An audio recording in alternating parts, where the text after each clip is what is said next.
ನೇಪಾಳದಲ್ಲೇನು ರಣಭೀಕರ ಪ್ರವಾಹ ಸಂಭವಿಸಿದೆ. ಈ ಪ್ರವಾಹದಲ್ಲಿ 133 ಭಾರತೀಯರು ನಾಪತ್ತೆಯಾಗಿದ್ದಾರೆ. ಈ ನೇಪಾಳದಲ್ಲಿ ಕನ್ನಡಿಗರು ಕೂಡ ಸಿಕ್ಕಾಕೊಂಡಿದ್ರು. ಅಲ್ಲಿ ಸಿಕ್ಕಾಕೊಂಡಿದ್ದಂತಹ ಕನ್ನಡಿಗರು ಸೇಫ್ ಆಗಿದ್ದಾರೆ ಅನ್ನುವಂತಹ ಮಾಹಿತಿ ಬರ್ತಾ ಇದೆ. ಕೋಲ್ಕತ್ತಾದ 32 ಮಂದಿ, ತಂಜಾವೂರಿನ 53 ಮಂದಿ ಮಿಸ್ ಆಗಿದ್ರು. ನಾಪತ್ತೆಯಾದವರಿಗಾಗಿ ಶೋಧ ಕಾರ್ಯ ಮುಂದುವರೆದಿದೆ. ಭಾರತೀಯ ವಾಯುಪಡೆ ಅಲ್ಲಿ ರಕ್ಷಣಾ ಕಾರ್ಯಾಚರಣೆಯನ್ನ ನಡೆಸ್ತಾ ಇದೆ.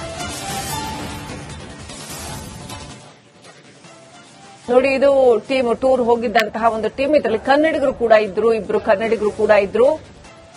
ಈ ತಂಡದ ಹಲವರು ಮಿಸ್ಸಿಂಗ್ ಅನ್ನುವಂತಹ ಮಾಹಿತಿ ಬರ್ತಾ ಇತ್ತು. ಈಗ ಕನ್ನಡಿಗರು ಸುರಕ್ಷಿತವಾಗಿದ್ದಾರೆ ಅನ್ನುವಂತಹ ಮಾಹಿತಿ ಬರ್ತಾ ಇದೆ.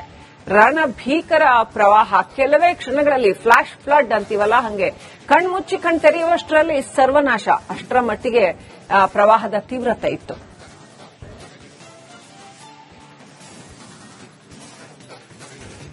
ನೇಪಾಳದಲ್ಲಿ ಸಂಭವಿಸಿರ್ತಕ್ಕಂಥ ರಣಭೀಕರ ಪ್ರವಾಹ, ಅಲ್ಲಿ ಸೇತುವೆಗಳು, ರಸ್ತೆಗಳು, ಕಟ್ಟಡಗಳು ಎಲ್ಲವೂ ಕೂಡ ಕ್ಷಣಾರ್ಧದಲ್ಲಿ ಕೊಚ್ಚಿಕೊಂಡು ಹೋಗಿಬಿಟ್ಟಿದೆ. ಅಷ್ಟು ದೊಡ್ಡ ಪ್ರವಾಹ ಸಂಭವಿಸಿರ್ತಕ್ಕಂಥದ್ದು. ಅದರಲ್ಲಿ ಕನ್ನಡಿಗರು ಕೂಡ ಸಾಕಷ್ಟು ಜನ. ಹೆಚ್ಚಾಗಿ ಅಲ್ಲಿ ತೊಂದರೆಗೀಡಾದವರು ಪ್ರವಾಸಿಗರು.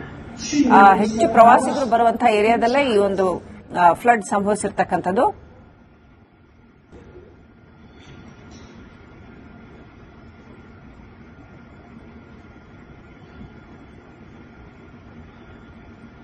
ಮಲ್ಲಿನಾಥ್ ಕೋಲಕುಂಡಿ ಅವರು ಫೋನ್ ಕನೆಕ್ಟ್ ಆಗಿದ್ದಾರೆ. ಸರ್ ನಮಸ್ಕಾರ. ಸರ್ ನಮಸ್ತೆ ಮೇಡಮ್. ನಿಮ್ಮ ಕುಟುಂಬಸ್ಥರು ಯಾರಾದ್ರೂ ಅಲ್ಲಿ ತೆರಳಿದ್ರಾ ಅಥವಾ ಪರಿಚಿತರು? ಮೇಡಮ್ ಅವರೇ, ನಾನು ಮತ್ತು ನನ್ನ ಅಳಿಯ ಅವರು ಕಡ್ಮುಂಡದಲ್ಲಿ ಬಂದು 2-3 ದಿವಸ ಇದ್ದಿದ್ದೇವೆ. ನಮ್ಗೆ ವೀಸಾ ಜರ ಲೇಟ್ ಆಗಿಸೋದಾಗೆ visa process, China visa process ಸಿಕ್ಕಿದ್ದಿಲ್ಲ. ನಮಗೆ ನಿನ್ನೆ ಕ್ಲಿಯರೆನ್ಸ್ ಸಿಕ್ಕಿತ್ತು. ನಮಗೆ ಬೆಳಿಗ್ಗೆ 6 ಗಂಟೆಗೆ ನಾವು ನಮ್ಮ ಯಾತ್ರಾವನ್ನು ಸ್ಟಾರ್ಟ್ ಮಾಡಿದ್ದೇವೆ. ಒಂದು 50-60 ಕಿಲೋಮೀಟರ್ ಹೋಗಿದ್ದೆ ಮೇಡಮ್. ನಮ್ಮ ಕಣ್ಣೆದರೆ ಇನ್ನೂ ಒಂದು 100 ಮೀಟರ್ ಇತ್ತು. ಒಮ್ಮೆ ಸಡನ್ಲಿ ಫುಲ್ ಫ್ಲಡ್ ಬಂತು. ನಮ್ಮ ಕಣ್ಣೆದರೆ ಫುಲ್ ಬ್ರಿಡ್ಜ್ ಇರುವಾಯ್ತು. ಊರಾಗ ನೀರು ಹೊಗೆ ಪೂರ ಏನು ನಮಗೆ ರೋಮಾಂಚನ. ಅದು ನಮ್ಮ ಡ್ರೈವರ್ ಸಡನ್ಲಿ ಬಸ್ ಟರ್ನ್ ಮಾಡಿ ಎತ್ತರದ ಪ್ರದೇಶದಲ್ಲಿ ಹೋಗಿ ನಿಂತು ನಮ್ಕ ಒಂದು 10 ನಿಮಿಷ ಮೊದಲು ಹೋದವರು 2 ಬಸ್ ಮಿಸ್ಸಿಂಗ್ ಮೇಡಮ್. ರಕ್ಷಣಾ ಕಾರ್ಯಾಚರಣೆ ನಡೀತಾ ಇದೆಯಾ? ನೀವೀಗ ಅಲ್ಲೇ ನಡೀತಾ ಇದೆ. ನಾವು ಅಲ್ಲೇ ನಿಂತು 1-2 ಗಂಟೆ ಅಲ್ಲೇ ನೋಡಿದ್ದೇವೆ. ಹೆಲಿಕಾಪ್ಟರ್ಗಳು ಇಮಿಡಿಯೇಟ್ಲಿ ಬಂದು, ನೇಪಾಳ ಸರ್ಕಾರ ಎಲ್ಲ ಮಿಲಿಟರಿ ಬಂತು. ಎಲ್ಲಾ ರಕ್ಷಣಾ ಕಾರ್ಯಗಳು ನಡೆದಿವೆ. ಹಾಗೂ ನಮ್ಮ ಎಂಪಿ ಅವರು ನಮ್ಗೆ ಸತತ ಕಾಂಟ್ಯಾಕ್ಟ್ ನಲ್ಲಿದ್ದಾರೆ. ಎಕ್ಸ್ ಎಂಪಿ ಅವರು ಉಮೇಶ್ ಜಾಧವ್ ಅವರು ನಮ್ಮ ಎಲ್ಲ ಕ್ಷೇಮವನ್ನು ವಿಚಾರಿಸ್ತಾ ಇದ್ದಾರೆ. ಅದೇ ರೀತಿ ನಮ್ಮ ಎಲ್ಲ ಪತ್ರಕರ್ತ ಮಿತ್ರರು ಎಲ್ಲರೂ ನಮಗೆ ನಿನ್ನೆ ಹಿಡಿದು ಸಾಕಷ್ಟು ಜನ ನಮ್ಮ ಕ್ಷೇಮ ವಿಚಾರಿಸ್ತಾ ನಾವೆಲ್ಲ ಸೇಫ್ ಆಗಿ ರಿಟರ್ನ್. ಕನ್ನಡದವ್ರು ಎಷ್ಟು ಜನ ಇದ್ದೀರಿ ಅಲ್ಲಿ ಸಿಕ್ಕಾಕೊಂಡ್ರವರು? ಈಗ ಸದ್ಯ ನನ್ನ ಮಾಹಿತಿ ಬಗ್ಗೆ ನಾವು ಇಬ್ಬರೇ ಮೇಡಮ್. ಏನು ಯಾವ ತರ ಏನ್ ಪ್ರವಾಸ? ನೇಪಾಳ ಪ್ರವಾಸ ಮಾಡ್ಬೇಕು ಅಂತಾನೆ ಹೋಗಿಲ್ಲ? ಮಾನಸ ಸರೋವರ ಪ್ರವಾಸ. ಮಾನಸ ಸರೋವರ ಮೇಡಮ್. ಓಕೆ. ಆ ದೃಶ್ಯ ಯಾವ ರೀತಿನಲ್ಲಿ ಇತ್ತು ಸರ್? ನಿಮ್ ಕಣ್ಣೆದ್ರು ಕಂಡಿದ್ದಂತಹ ದೃಶ್ಯ? ಮೇಡಮ್ ಅವರೇ, ನಮಗೆ ಅದು ನೆನೆಸ್ಕೊಂಡ್ರೆ ನಮಗೆ ಒಂದು ಇದು ಆಗ್ತಾ ಇದೆ. ಒಮ್ಮೆ ಸಡನ್ಲಿ ಫ್ಲಡ್ ಬಂತು.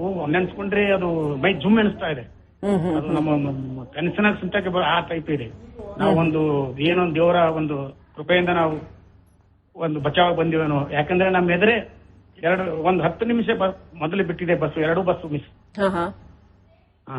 ಅದಕ್ಕೆ ನೋಡೋಲಕ್ಕೆ ಅದು ಸಾಧ್ಯವಿಲ್ಲ ಮೇಡಮ್. ಅಷ್ಟು ಹೊಗೆ ಅಷ್ಟು ಬಂತು.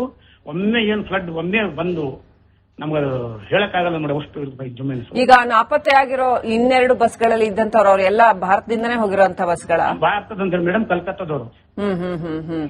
ಅವರ ಪತ್ತೆ ರಕ್ಷಣಾ ಕಾರ್ಯ ನಡೀತಾ ಇದೆಯಾ? ನಡೀತಾ ಇದೆ ಮೇಡಮ್, ನಡೀತಾ ಇದೆ. ನಮ್ಮ ಭಾರತ ಸರ್ಕಾರದವರು ಎಲ್ಲರೂ ಎಲ್ಲ ಸಂಪೂರ್ಣ ಈಗ ಅವರು ಕಲ್ಕತ್ತಾದವ್ರೆ. ಅವ್ರ ಜೊತೆ ಅವ್ರು ಒಂದೇ ಟ್ರೈನಿನಾಗ ಬಂದ್ರಂತ. ಅವ್ರ ಜೊತೆ ಬಂದು ನಮ್ಮ ಹೋಟೆಲ್ದಲ್ಲಿ ಇಲ್ಲೇ ಇದ್ದಾರೆ ಅವ್ರಿಗೆ. ಓಕೆ. ಈಗ ನಿಮ್ಮನ್ನು ವಾಪಸ್ ಭಾರತಕ್ಕೆ ಕರ್ಕೊಂಡ್ಬರೋದಕ್ಕೆ ವ್ಯವಸ್ಥೆ ಮಾಡ್ಲಾಗ್ತಾ ಇದೆಯಾ? ನಮ್ಮ ಏಜೆನ್ಸಿದವ್ರು ಎಲ್ಲ ನೋಡ್ಕೊತಾ ಇದ್ದಾರೆ ಮೇಡಮ್. ನಮಗೆ ಎಲ್ಲ ಅವ್ರ ಏಜೆನ್ಸಿದವ್ರು ನಮಗೆ ರಿಟರ್ನ್ ಎಲ್ಲ ವ್ಯವಸ್ಥೆ ಮಾಡ್ತಾ ಇದ್ದಾರೆ ಮೇಡಮ್. ಅದ್ರ ಬಗ್ಗೆನೇ ಚರ್ಚೆ ನಡೆಸ್ತಾ ಇದೆ. ಎಲ್ಲ ನಾವು ಆರಾಮಾಗಿದ್ದೇವೆ madam. Right. Thank you Mallinath ಅವರೇ, ರಿಪಬ್ಲಿಕ್ ಕನ್ನಡಕ್ಕೆ ಮಾತನಾಡಿದ್ದಕ್ಕೆ.